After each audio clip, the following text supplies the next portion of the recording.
I really want to talk about the challenges that I faced being in the UK.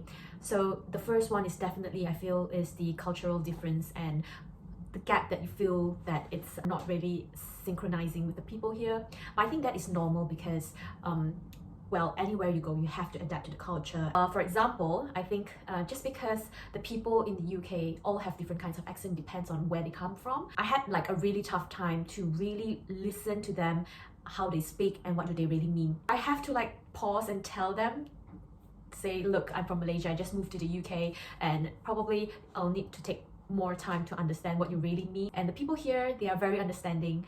They do know that you're not very familiar, and so they take time to speak slowly. And the second thing is that because the system is quite different from where I came from, which is from Malaysia, and so you really have to be very open-minded and not be afraid to ask. I always ask people, but you have to do it in a very polite way because you know that everyone here is busy as well. And always wait for your turn to speak.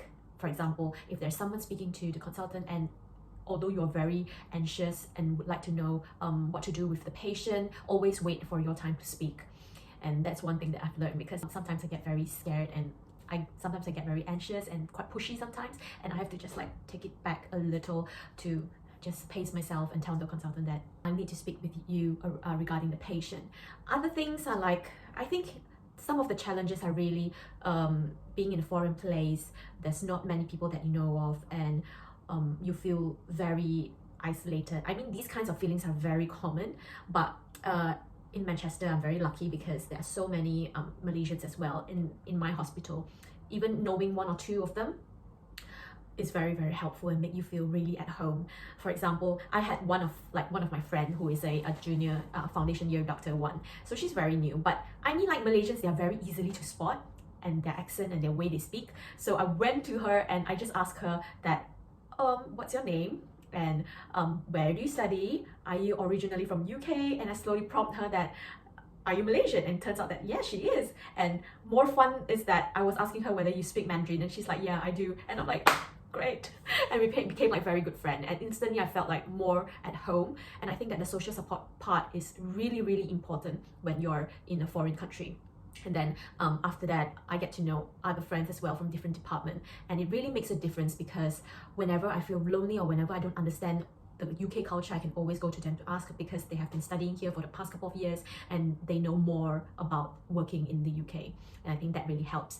I admit that I really do miss home, but I do make a point to call my boyfriend and call my family as well, and also stay connected with my friends back in Malaysia. We do have time difference, which is 7 hours now. I mean, if it's in the winter, it probably could be 8 hours. Yeah, so I think that scheduling time is really good.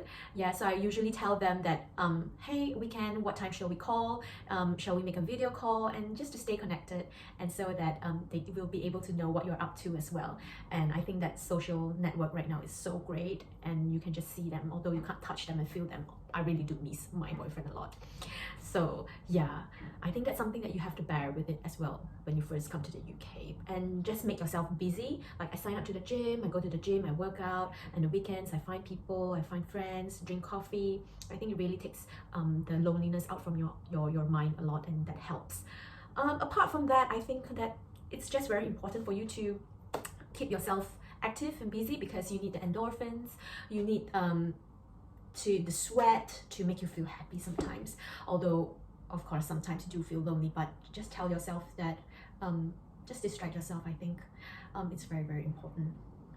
Yeah, so this is my first time doing this vlog for a very, very long time. My main goal in this vlogs is to, of course, record through the process that I've been through, and by the time when I'm 10 years, 20 years down the road, I can look back at my videos and say that, wow, this is how far that I've came.